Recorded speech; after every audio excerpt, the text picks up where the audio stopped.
Oi, meu nome é Ryan. Eu estou aqui para apresentar o projeto de programação dinâmica. O projeto de programação dinâmica vai ter o tema de alinhamento global de sequências. O alinhamento global de sequências ele é muito usado na bioinformática para análises e comparações de genomas de DNA. E a gente vai demonstrar a implementação do alinhamento global de sequências usando dois algoritmos, o algoritmo de Harshman e o algoritmo de Needleman. Primeiramente, eu vou demonstrar como o algoritmo de Needleman funcionaria, pois o algoritmo de Needleman ele é a base do algoritmo de Harshman. No algoritmo de Needleman, basicamente a gente vai dispor as duas strings de DNA em uma matriz, que a gente chama de matriz de custo. E como é que o algoritmo ele vai preencher essa matriz?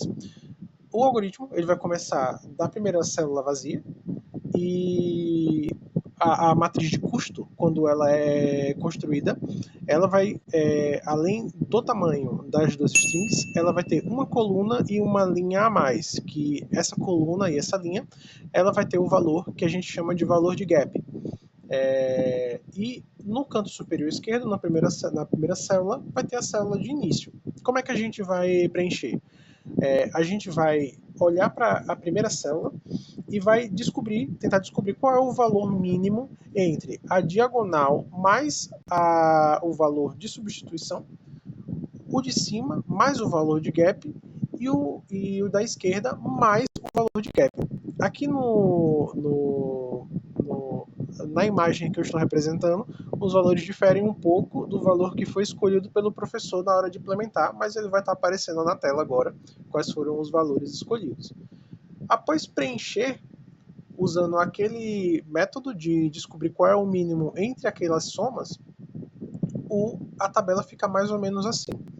E depois disso, o algoritmo vai fazer algo chamado backtracking. Esse backtracking ele vai começar do último valor da matriz e vai percorrer de volta até o início, aonde está aquele zero ali onde você está vendo. Como é que vai ser a decisão na hora de percorrer essa matriz de novo? Caso as duas letras da string que estão sendo comparadas no momento, por exemplo, ali onde tem o 3, as duas strings comparadas, ou as duas letras da string comparadas são A com A. Caso essas duas letras sejam iguais, como é o caso da tabela sendo mostrada, esse vai ser percorrido na diagonal. Caso as duas letras não sejam iguais na string, o algoritmo vai decidir qual é o menor valor entre a diagonal, entre a célula acima mais o valor de gap ou a célula da esquerda. Caso ele não dê empate, a gente vai ter um critério de desempate que foi definido pelo professor que está aparecendo agora na tela. Mas basicamente é isso. Dito isso, quando terminar esse backtracking, a gente vai ter as duas strings alinhadas, de forma que toda vez em que as strings não sejam, as letras que durante a comparação não sejam iguais, ela será preenchida com um hífen ou com um tracinho, seja lá como você queira chamar. E caso as duas letras se alinhem, as duas vão ser alimentadas em uma cadeia de caracteres chamada alinhamento X e alinhamento Y, e depois vão ser retornadas pelo algoritmo. Agora a gente vai mostrar como é que o código de Needleman foi implementado por mim.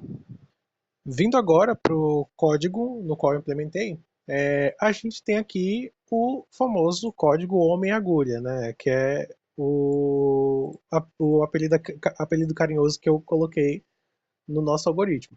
Bom, o nosso algoritmo do Needleman, ele vai receber uma string X, uma string Y, o tamanho dessas duas strings, tamanho X e tamanho Y, e para ser devolvido, né, o resultado de X, o resultado de alinhamento X, e o resultado do alinhamento Y junto com o índice global. certo? Bom, no primeiro momento aqui do nosso algoritmo, a gente vê que ele está sendo inicializado, certo? A gente constrói a matriz DP aqui e, claro, colocando todos zeros. Depois a gente tem o preenchimento da matriz percorrendo com um for aí, pelo tamanho do x e y, com o custo de gap de cada um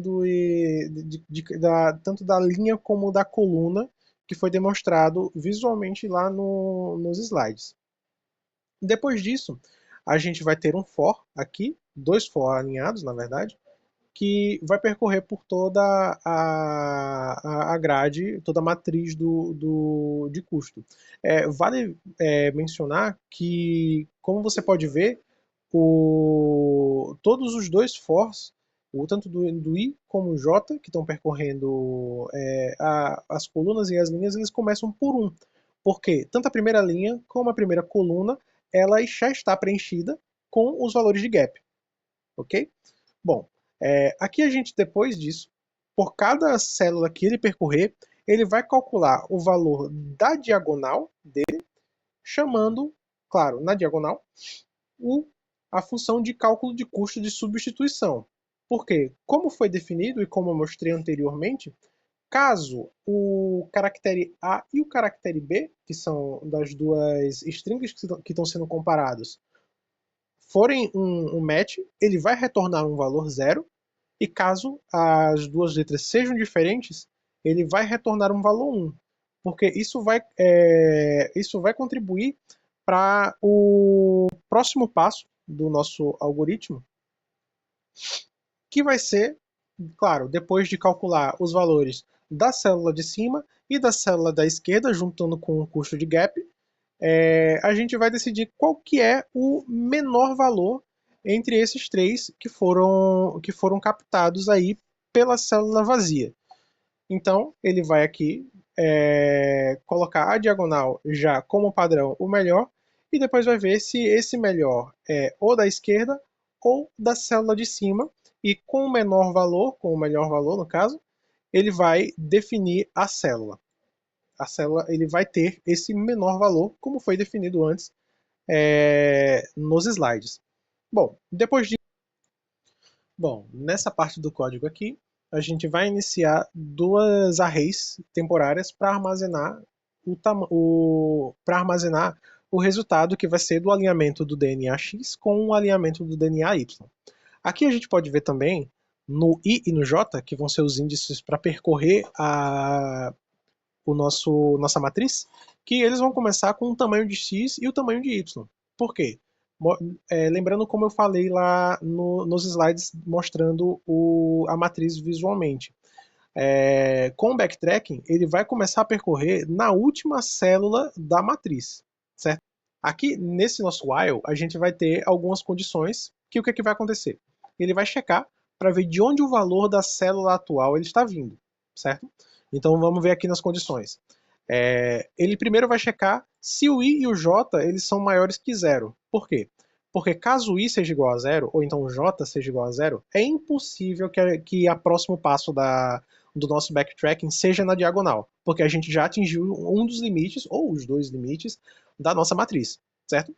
Então ele vai checar aqui. A matriz, ela é exatamente igual ao valor da nossa diagonal mais o cálculo da substituição do valor atual da string.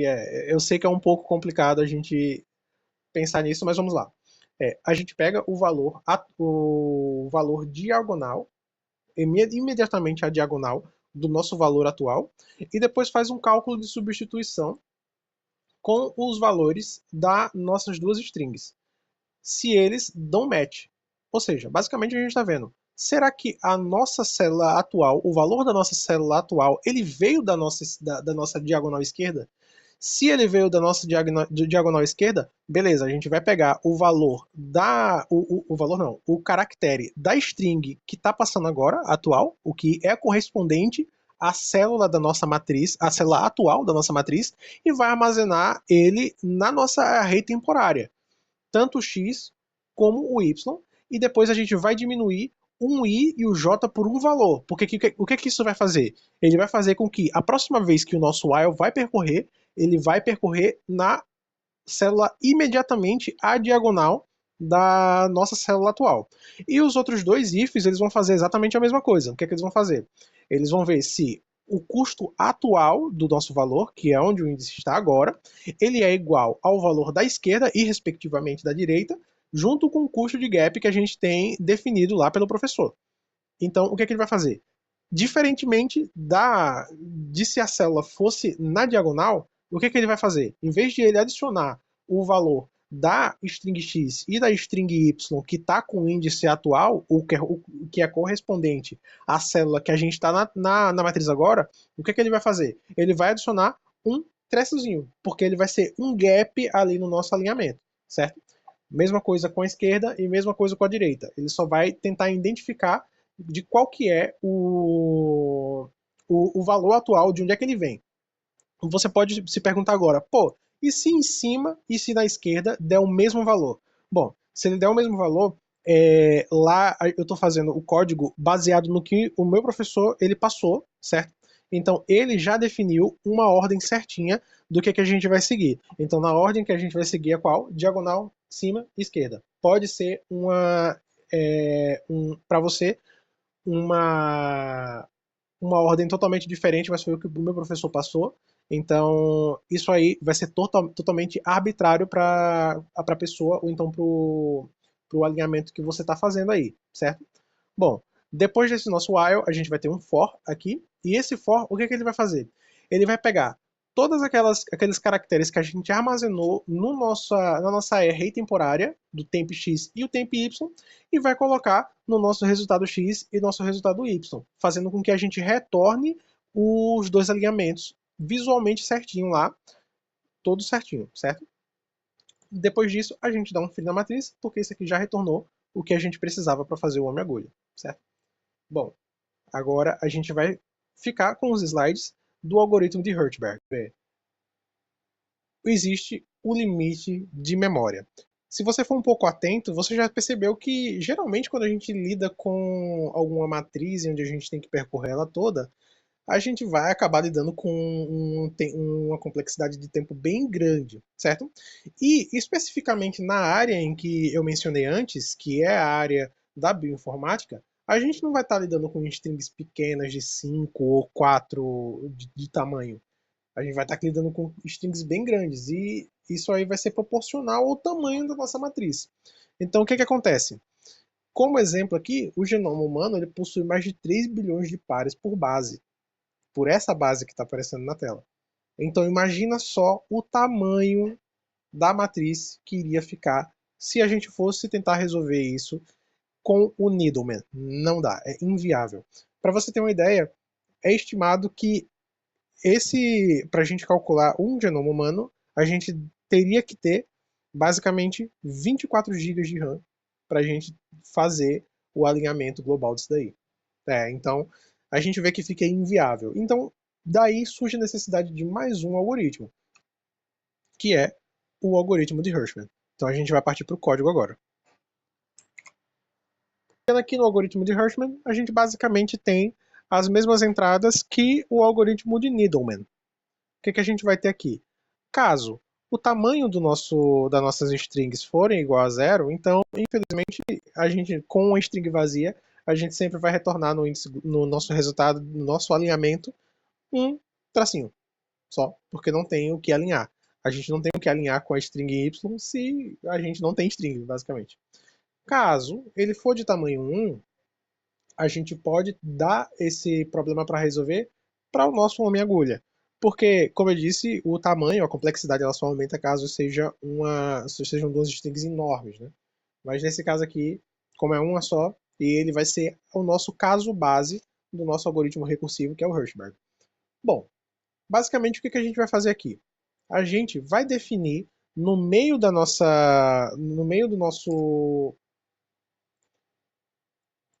Bom, o que a gente vai fazer aqui? A gente vai definir no meio da nossa matriz de custo uma das colunas do meio. E nessa coluna do meio, a gente vai definir um ponto de corte que vai ser o ponto ótimo, que vai ser basicamente onde o nosso backtracking vai passar, onde o nosso backtracking vai tangir durante essa passagem de volta. Onde nessa coluna do meio ele vai tangir. Esse daí vai ser o nosso ponto de corte. E como é que a gente vai definir esse ponto de corte? Bom, a gente vai fazer o que a gente chama de forward e de... Bom, o nosso algoritmo ele vai funcionar de tal forma em que a nossa tabela ela vai ser cortada ao meio, certo? O tamanho de x ele vai ser dividido por 2, e aí a gente vai ter duas arrays, que são o score do prefixo, que seria do forward, o nosso ponto, até o nosso ponto, e o score do sufixo, o nosso backwards, que vai ser do final dessa nossa matriz até o nosso ponto de corte, que é definido pelo meio. Então, aqui a gente tem o cálculo da pontuação linear e o cálculo linear reverso. E como é que esses cálculos funcionam? Bom, basicamente é o mesmo cálculo em que a gente tinha lá no Needleman. A única coisa que ele vai diferir é que a gente, por questão de memória, não vai alocar a matriz inteira. A gente só precisa saber qual que é a linha anterior e qual que é a linha atual, certo?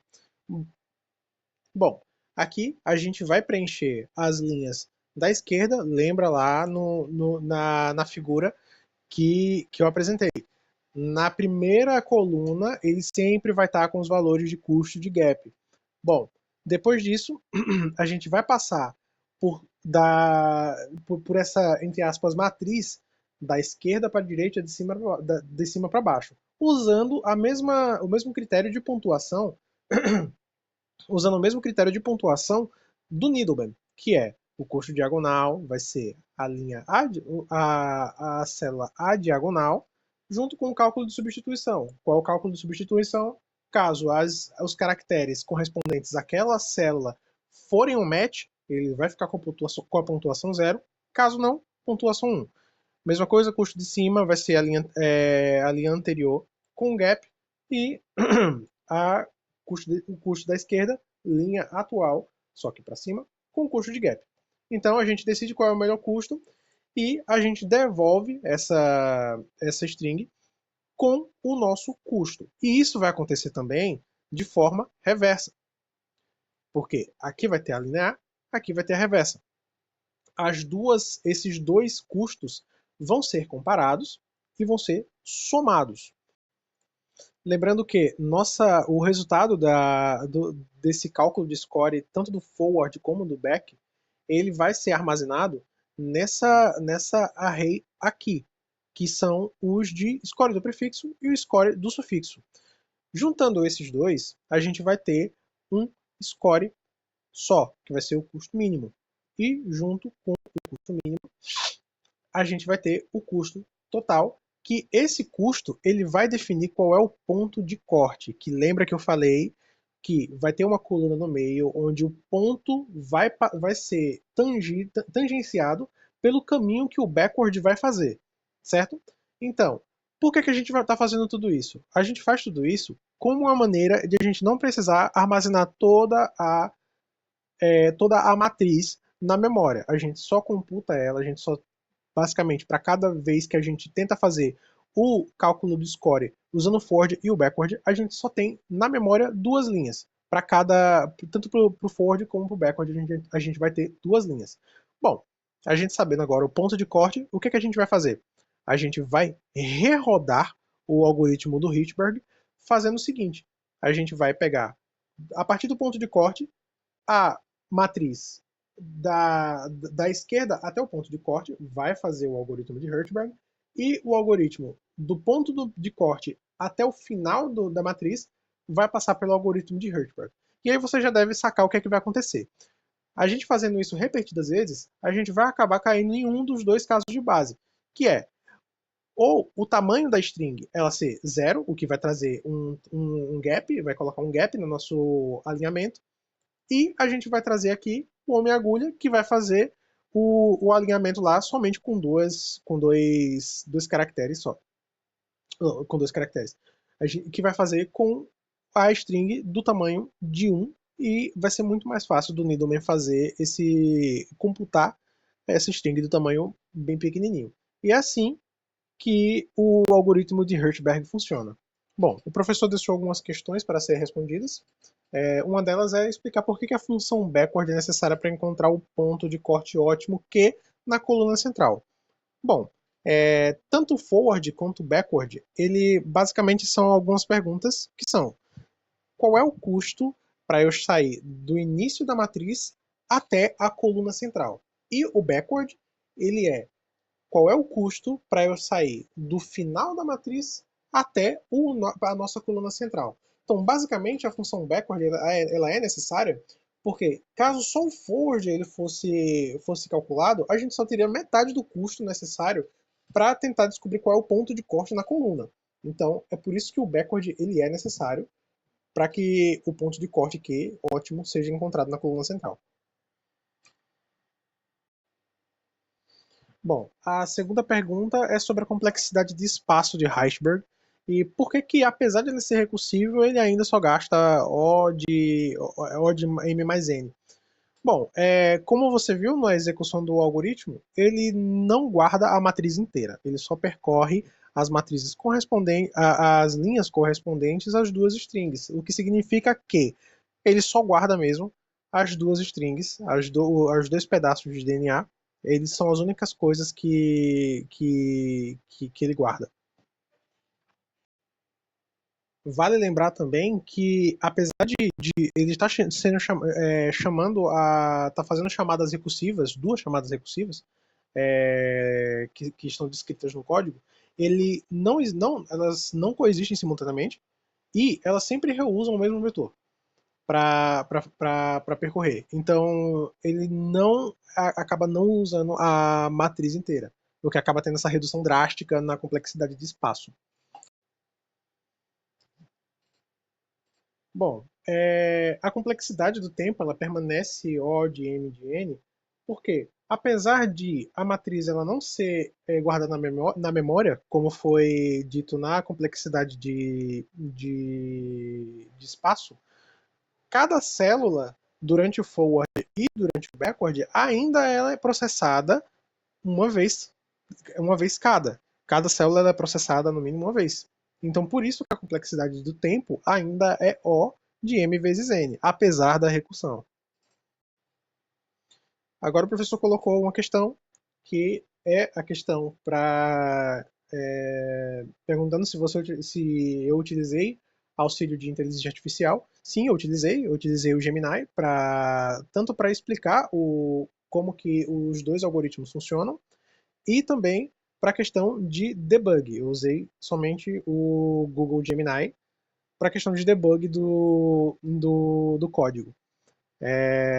Basicamente, ele me ajudou bastante a entender como é que funciona a programação dinâmica. E eu usei também o Notebook LM para fazer flashcard, para eu entender os conceitos e definições, e depois para partir para a programação em si. Mas eu usei o Google Gemini. Obrigado, professor. Valeu, corrija com carinho. Olha, não seja Caxias, corrija com carinho.